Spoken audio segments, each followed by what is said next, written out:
Le partenariat organisme de formation entreprise financeur permet à des personnes en situation de handicap de s'insérer durablement dans l'emploi.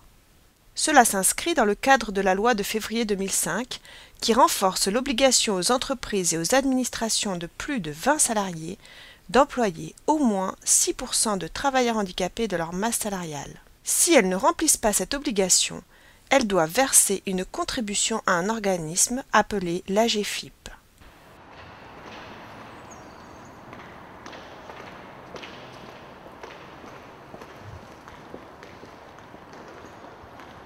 Les missions de la GFIP, la mission première, puisque nous sommes le gestionnaire de fonds de l'obligation d'emploi des entreprises, est d'accompagner les entreprises à satisfaire cette obligation par le biais prioritairement du recrutement direct de personnes en situation de handicap. Pour la GFIP, la priorité de son intervention est effectivement le développement de la qualification des personnes en situation de handicap. Pourquoi? Parce que et ce malgré la loi de 2005 et l'obligation de scolariser en milieu ordinaire les enfants qui le devaient, le niveau de qualification des personnes est bien en deçà de tous les actifs, tous les salariés. Or, les entreprises ont besoin de compétences. À ce titre, il nous faut donc aider à ça, compenser. Et nous savons aussi que l'accès à la qualification est un des moyens d'insertion durable en entreprise et sur le marché du travail. Chaque année, le réseau des Greta d'Île-de-France accompagne environ 1 millier de personnes en situation de handicap dans leurs objectifs de qualification et d'emploi. Oui, bonjour monsieur. L'ensemble du réseau des Greta d'Île-de-France s'est engagé à l'accompagnement, à la formation des personnes en situation de handicap depuis plus de 10 ans. Le rôle de l'animation dans ce secteur est avant tout de favoriser l'insertion des personnes en situation de handicap dans le monde du travail. En Île-de-France, la GFIP a un partenariat avec le réseau des Greta. Il remonte à plus de 10 ans. Il a évolué au cours des années. Il est allé jusqu'à une convention cadre politique et une convention financière d'un montant assez important. À ce jour, on est dans un partenariat sans convention, mais toujours aussi riche et élaboré. Les personnes en situation de handicap sont intégrées dans les dispositifs de formation de droit commun. Mais il existe également des dispositifs spécifiques pour l'accueil et la formation des personnes en situation de handicap qui sont financés par la GFIP, ce qui permet une meilleure adéquation avec leurs besoins en formation et une réussite au niveau de l'insertion professionnelle. Les témoignages des 12 personnes en situation de handicap que nous avons rencontrées nous montrent que le handicap ne doit pas être source de discrimination, mais bien au contraire, que la diversité est une évidence, pas un rêve. Je sens que je me suis épanouie depuis le 28 mai. Je me suis épanouie au travail. Le travail m'a épanouie. Je me suis intégrée et je suis à l'aise dans ma communication. Pour réussir l'intégration des personnes sourdes en entreprise, mais aussi en formation, il faut vraiment s'adapter à chacun. Chaque sourd est différent. On accueille des sourds qui utilisent que la langue des signes, des malentendants qui ne connaissent pas du tout la langue des signes.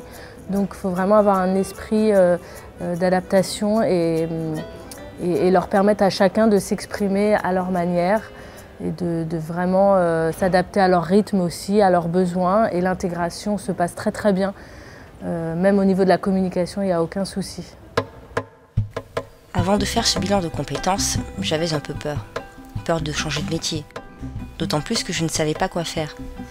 Puis quand j'ai commencé à le faire, quand j'ai décidé de devenir formateur, je me suis senti content. C'était déjà un premier pas. Puis il y a eu l'entrée en formation. Ça allait de mieux en mieux. De plus, je donnais des cours de LSF. Cela me confortait dans mon choix. J'ai vraiment senti le changement se mettre en place, un changement de vie. J'ai réussi les examens, puis je suis rentrée en DPCU. J'étais de plus en plus à l'aise, de plus en plus motivée. Et ce n'est pas fini, il me reste encore des examens à passer, j'espère que ça va marcher. Je sens que, oui, je trouve que j'ai évolué. Les qualités que j'ai mis pour réussir cette formation, c'est de beaucoup persévérer, car on m'a toujours dit que en persévérant, on y arrivera à quelque chose. Et aussi de la patience, parce que je me suis dit que tôt ou tard, je finirai par avoir ce que je voudrais. J'ai envie de dire que c'est mieux qu'un stagiaire ordinaire. Parce que là, il y avait de la vraie motivation, il y avait une vraie envie de réussir et une vraie envie d'avancer. Le formateur nous a aidé beaucoup d'apprendre quelque chose que je ne connais pas.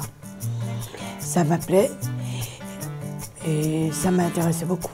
Par rapport à mon handicap, je me donne toujours des défis pour toujours prouver qu'on peut. C'est pas parce qu'on a un handicap pour dire qu'on ne peut pas faire ce métier-là. Il faut toujours se donner la chance à soi-même et dire on pourra. L'équipe nous a bien accueillis. Il nous a bien montré comment ça se passe, comment ça marche. Et puis on a suivi. Moi, je m'adapte plus vite et j'ai suivi l'équipe. Sur le site Hilton Charles de Gaulle, nous avons pu intégrer donc 2 travailleurs handicapés. Ça a pu montrer aux équipes, bien qu'on était tous égaux et que malgré un handicap, on pouvait très bien le surmonter et arriver à travailler dans nos métiers de l'hôtellerie-restauration.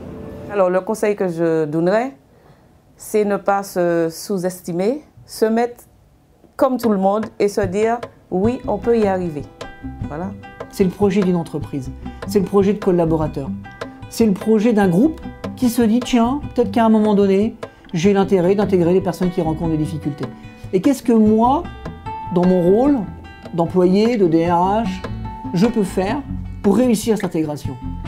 Parce que les personnes ont un niveau de motivation qui est 10 fois supérieur à un salarié valide. Et ça génère aussi auprès des valides un niveau de motivation extrême.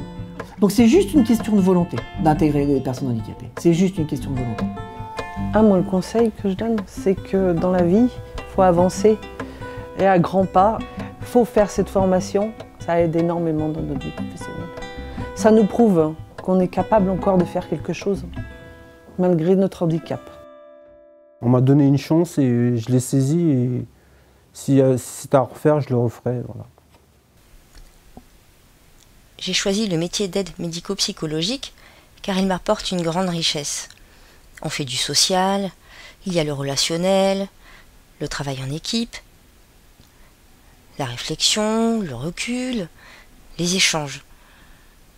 On ne finit jamais d'apprendre. On avance continuellement. Et ça, c'est mon objectif de travail. Alors moi, je conseille aux travailleurs handicapés de y aller, de foncer. C'est sûr que ce n'est pas toujours évident, mais avec la volonté et l'envie de réussir, on peut y arriver. Voilà. Si j'avais un conseil à donner à un dirigeant d'entreprise, ça ne serait de regarder que les compétences. 80% des handicaps ne se voient pas. Ce que je dirais, c'est d'être honnête avec soi-même et de ne pas avoir peur de croire en ses rêves en fait, et d'aller au bout de ses objectifs et aussi parfois d'écouter que soi. Parce que moi je sais que si j'avais écouté un petit peu mon entourage, j'aurais peut-être pas fait cette formation et je serais peut-être pas en CDI maintenant et épanouie comme je le suis au sein de mon entreprise. Donc c'est vraiment de s'écouter et de se dire il n'y a pas de raison pour que je n'y arrive pas.